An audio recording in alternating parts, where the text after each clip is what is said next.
¿Qué tal? Leonardo Amendola, Tomás Máscolo, ¿Cómo le Lía va? Pesaresi, ¿cómo andan? Bien. ¿Cómo ¿Muy estás, bien? Pato?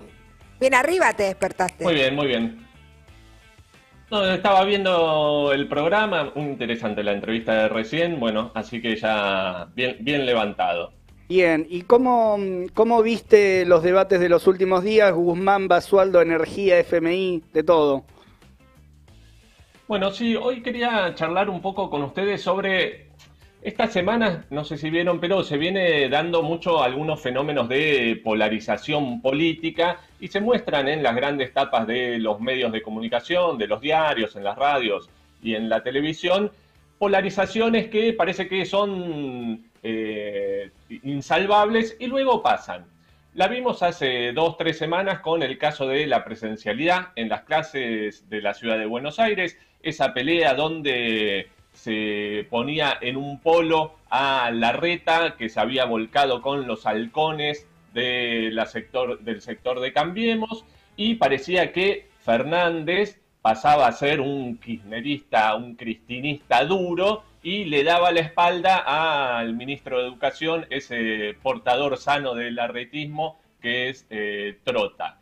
Bueno, eso pasó, las clases en la ciudad de Buenos Aires siguieron igual, ustedes lo comentaban, se está esperando el fallo de la Corte Suprema, que parece que le va a dar un guiño a Larreta con la autonomía de la ciudad de Buenos Aires, y nadie ya lo discute. Los únicos que lo siguen discutiendo son las y los docentes, mostrando también los problemas estructurales que hay de la educación, que no son solo la presencialidad, es la falta de conexión, la situación de las escuelas que no se han refaccionado para la pandemia, la situación social de las y los pibes, de sus familias.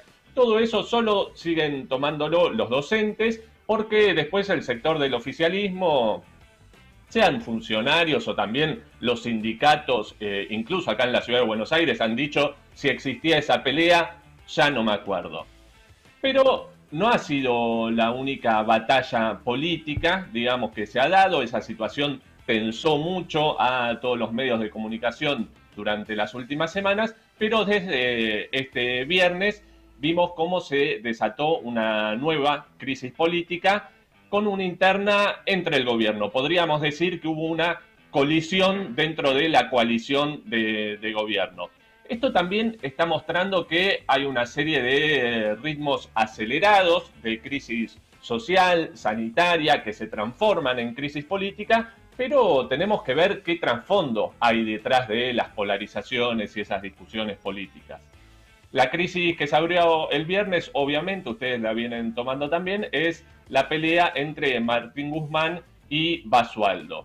Bueno, esto no solo tuvo ribetes esta pelea desde el viernes de programa de Chimentos, donde los distintos ejes, digamos, de quién decía si Basualdo renunciaba, si ahora renunciaba Guzmán, quién ponía a quién sacaba a quién defiende a quién. Bueno, todo eso fue, digamos, lo que copó a los grandes medios de comunicación durante todo el fin de semana y evidentemente habla de una crisis política. También deja al desnudo este foco en un sector que es particular, que es la economía, y a muchos y muchas les preocupa qué va a pasar con Martín Guzmán, que ahora tiene que ir a negociar con el FMI, entonces qué autoridad es la que tiene. Pero la discusión de fondo no parece ser algún punto más, algún punto menos en los subsidios para las tarifas, no. Si fuera una pelea por una discusión, digamos, que afectara a que no se desarrolle más la pobreza, que se cuide el salario de las y los trabajadores, de los sectores populares, se estarían discutiendo medidas para los 6 de cada 10 pibes que están pobres, no se hubiera votado un nuevo salario mínimo por debajo de la línea de indigencia. Lo que se está discutiendo es si es el momento de hacer el tarifazo justo antes de las elecciones o si se prioriza haciendo un tarifazo un acuerdo más rápido con el FMI. Pero lo que no se discute es, uno, que hay que ir a un acuerdo con el FMI, el cual claramente es ilegal, pero sin embargo eso ningún sector del oficialismo lo está poniendo en cuestión. No se está discutiendo un cambio central en el esquema de privatizadas y menos de energía, o sea, nadie está discutiendo las privatizaciones menemistas, los negocios multimillonarios que hacen los Midlin, los Caputo, los Vila, los Manzano ahora, que parece que se van a quedar con una de las empresas, los Pagano, de los cuales algún día habría que hablar, o los Manieto en las comunicaciones. No, se está discutiendo algún punto más o algún punto menos y los tiempos de ese tarifazo. Se discute un grado de densidad, digamos, de profundidad, de tamaño, pero no se discute que va a ir un ajuste y que no se toque el esquema de privatizadas.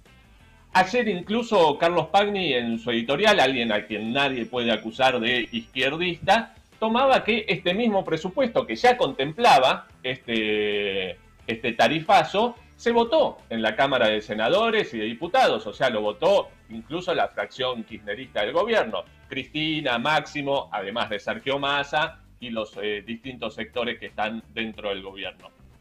Porque lo que no se pone en cuestión es si se va a afectar o no a algunos de los sectores de los poderes económicos. Esto también se viene viendo en muchas de las discusiones del gobierno. Recordemos, ustedes hablaban recién del tema vacunas, nadie está cuestionando si se va a tocar o no a Hugo Sigman y la estafa que está haciendo, que mantiene exportando el principio activo de las vacunas como si exportara, no sé, cafiaspirina, paracetamol, como si no faltaran vacunas en la Argentina. Bueno, eso no se está discutiendo, no se discute el control de las empresas de energía, como decía, tampoco de las telecomunicaciones. Ya da para chistes el tema de el ENACOM diciéndole a las empresas, ustedes no pueden aumentar, y las empresas le dicen, capo, sí, y te mando la factura con el tarifazo a tu casa. Ahí no se discute ni siquiera sacarle la pauta publicitaria o algún mínimo toque a esas empresas.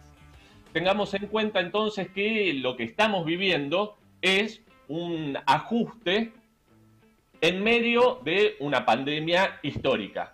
Porque lo que tenemos que discutir en estos momentos es que el gobierno lo que está desarrollando, tarifazo un poco más profundo, un poco menos profundo, es un ajuste del salario, un ajuste con las tarifas, un ajuste con vía inflación, vía la inflación que afecta sobre los precios, y no se está tocando a ninguno de esos sectores concentrados de la economía.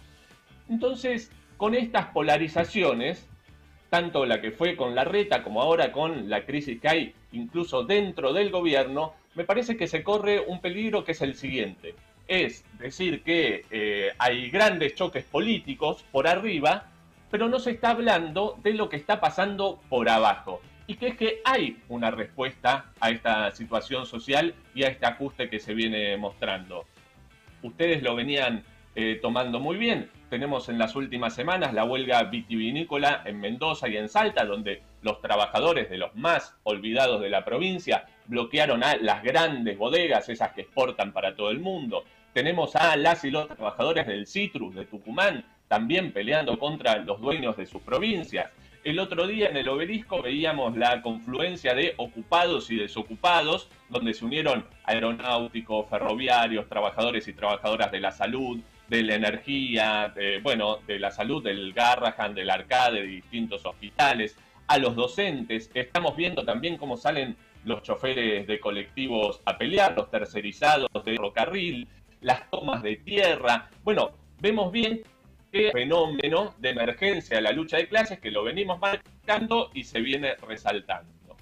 Y por último, y abro ya también a la discusión con ustedes, creo que todo esto tiene que marcarse porque cuando sale la derecha, cuando hay movilizaciones, la derecha sale a decir, no se puede movilizar porque vos podés viajar como ganado, trabajar sin condiciones de seguridad, de higiene y con un pésimo salario, pero no podés salir a movilizarte. Y el gobierno también ha hecho se ha unido a este interés diciendo que no son el momento de las movilizaciones. Incluso la enorme lucha de Neuquén ha sido tapada por los medios oficialistas de una manera escandalosa. ¿Y por qué fue tapada? Bueno, porque ahí en Neuquén me parece que hay uno de los ejes para el debate. La comunidad de las y los trabajadores de salud, junto con el pueblo mapuche, con apoyo de docentes y de otros sectores como la juventud, bloquearon un sector clave como es Vaca Muerta, clave para la energía y clave para los grandes empresarios del país. Y lo bloquearon completamente yendo a ese lugar donde le duele a los dueños del país. Y triunfaron. y triunfaron contra las conducciones ligadas al oficialismo nacional y obviamente contra la derecha y el MPN, que es un gobierno que está entre Cambiemos y el peronismo, digamos. Entonces, todas esas reflexiones de cómo empiezan a surgir esos fenómenos de lucha, me parece que es lo que está quedando muy tapado por la polarización política y que, bueno, es parte de lo que nosotros tenemos que empezar a ver de cómo se enfrenta un ajuste, porque ahí está la clave para ver cuál es la salida de la situación, muy lejos de esos debates de polarización política entre algunos funcionarios o incluso entre sectores de la oposición de derecha y del gobierno. Pero bueno, la abro también para ver cómo venían viendo ustedes la semana y estos hechos. Sí, me quedo con uno de los elementos en los cuales quizás pusiste más énfasis, que es el problema del ajuste y una imagen regional también, porque venimos de un fuerte paro sanitario, huelga nacional en Chile, las movilizaciones en Colombia, que como Neuquén en otro nivel, pero se suman triunfos de la movilización, ¿no? O sea, cayó la reforma, cae también el ministro de Hacienda colombiano y sobre todo en los dos lugares, son lugares donde la pandemia había funcionado medio como morigerando las tendencias al enfrentamiento, ¿no?, entre los ajustados y los que ajustan, pero es evidente que la situación cambió y en los últimos días cambió con mucha mayor rapidez y el elemento del ajuste es un elemento que lo copiás y lo pegás, digamos, y está en los tres países, en Chile, en Colombia y en Argentina también, aunque no se esté expresando de esa manera, pero en un sentido, Neuquén muestra algo distinto, muestra que la movilización de un sector, incluso afectando en un nivel la producción capitalista, la circulación y todo, puede conquistar cosas importantes y esto es llamativo y ya le dejo a Tom también. Los sectores, vos mencionabas a la burocracia sindical también, incluso los que no son los más rancios, digamos, de la CGT, hay todo un sector que es ciego ante este tipo de peleas que dan los sectores populares, los trabajadores y todo, o sea, ni siquiera lo toman como un impulso, como un empuje para su propia pelea. Lo cual es, desde un punto de vista puede ser raro, pero no es raro. En realidad son sectores que no quieren impulsar con todo y que la movilización esté en el centro como un actor político en la situación. ¿Tom? Con lo que me quedo que vos decías, también ayer vi la editorial de Pagni, agarraba a la figura de Cristina Kirchner, por supuesto, también para pegarle al gobierno en toda la interna y demás, pero decía que la mirada de ella estaba en dos cosas, en la energía y en Enargás. Ahora, después también metiéndome en algunos grupos de Facebook, lo que me respondían algunos es, bueno, ¿de qué tanto te estás quejando si es solamente un 9% de aumento? Eso no se va a ver reflejado tanto en el bolsillo, pero es un 9% de aumento en un contexto de ajuste. ¿Vos qué le responderías a alguien que te dice eso, Pato? En primer lugar, eso, que no se está haciendo una revisión de cuánto aumentaron las tarifas durante el macrismo, cuánto están ganando esas empresas y cuánto no. Y ahí la pregunta que es central, digamos, ¿por qué un servicio público tiene que darle ganancias a estas personas? Si el Estado está poniendo plata, incluso para subsidios, lo que está subsidiando no es el consumo de las y los trabajadores. Hay una parte de eso que se subsidia la ganancia de esos empresarios. ¿Por qué? Bueno, misterio de la naturaleza, ese es uno de los puntos que no se quiere poner a discutir. Y ahí retomo también con lo que decía Leo, porque es como que uno diga, ¿no? Como decían en Chile, no son los 30 pesos, son los 30 años, es una acumulación de elementos de ajuste. El kirchnerismo muchas veces dice, o sectores del kirchnerismo dicen, ojo que no nos pase como Dilma, que fue aplicando el ajuste, y después se quedaron sin base social y, bueno, ya sabemos todo el derrotero. El golpe institucional a Dilma, el encarcelamiento de Lula, Bolsonaro, bueno, y ahora hay abierto un nuevo capítulo. Ahora, el punto es este: si las conducciones sindicales no dan ninguna lucha y dejan correr todo el ajuste, si el ajuste está tocando, Colombia tiene la misma pobreza que tiene Argentina hoy en día. Si vos decís que no vas a tocar a ninguno de los sectores de los grandes empresarios, está claro cuál viene siendo el rol incluso de la fracción kirchnerista dentro del gobierno.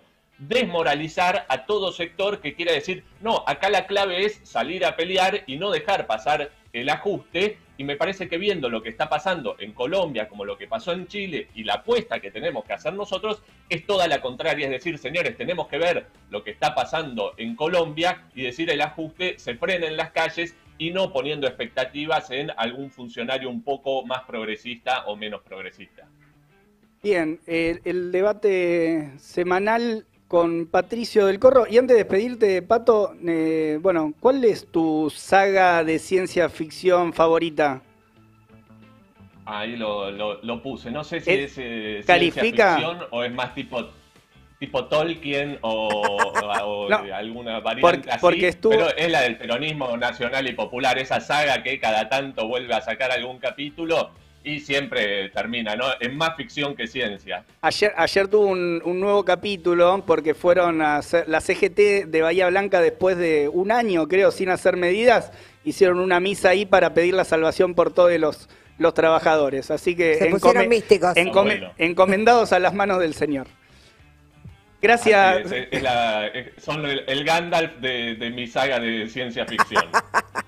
Clarísimo. Les mando un abrazo. Un abrazo, Pato. Hasta la próxima. Bueno, y vamos a...